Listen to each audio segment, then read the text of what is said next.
Well, American Pie operates on so many levels. I mean, it was picked as the, probably the fifth greatest song of the 20th century. It's in the same league as, This Land Is Your Land of Woody Guthrie, or Somewhere Over the Rainbow by Yip Harburg, sung by Judy Garland. It's become so almost infused in everybody's lives. It's hard to find any person with any kind of musical sensibility, which is all of humanity, that listens to American Pie once and doesn't fall in love with the song.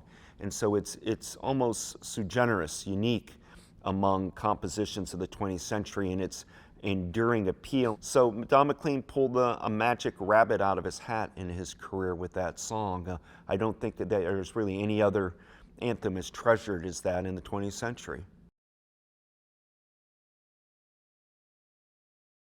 Don McLean's written over 300 songs. Don is at the very top, and we haven't yet caught up with the body of his work, which is quite interesting. Some artists, we kind of know their backlist, and it becomes part of our FM radio soundtrack.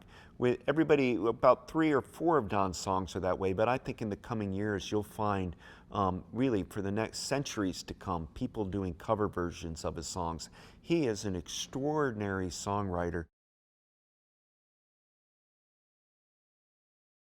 When he did a version of Crying in 1980, Don McLean, the great Roy Orbison song, Orbison thought McLean did a better job than he did, and even went so far as to say that the voice of Don McLean is one of the great instruments of 20th century America. When I hear Don later in life record Every Day, I listen to that cut all the time, because it seems to me impossible to do a Buddy Holly song better than Buddy Holly. And to me, it seems better than the original, and that doesn't happen very often. And that only comes from loving Buddy Holly so much and listening and singing the Buddy Holly song. He was able to find the meaning, the silver linings out of the song, and give it something special and unique of his own. Don McLean grew up just loving music. I think the seminal influence is the Weavers, and when he first heard the Weavers at Carnegie Hall, because the Weavers were in a McCarthy era, showed great courage, to stand up against people that were trying to arrest or smear or declare other Americans un-American during McCarthyism. And so Pete Seeger and Lee Hayes were, I think, evergreen heroes to Don McLean. You see him learning from Pete Seeger. One of my, favorite cuts that Don McLean ever did is singing of Shenandoah with Mr. Seeger.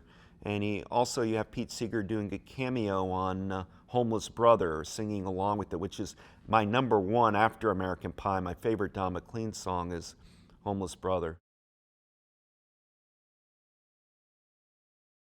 One of Don's understated songs that I listen to a lot is And I Love You So. The more you listen to it, the more it grows on you. It was one of the last songs Elvis Presley recorded, and I love Presley's version of it. And when you listen to it, you understand that Don is a poet. He's an individualist, a road warrior, a rock and roller, a folk singer, an environmentalist.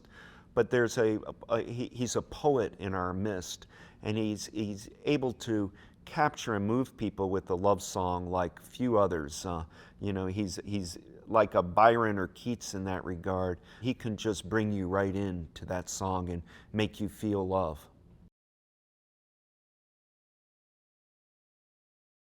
Don did a wonderful job of making a tribute to song to Vincent van Gogh that did not seem hokey or forced.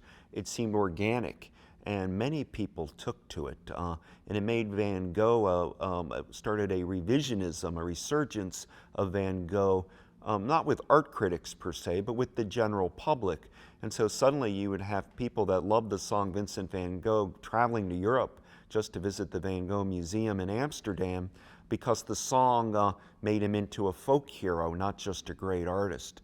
He serenades you about Vincent, and you almost can see the starry sky of the great painter when he sings.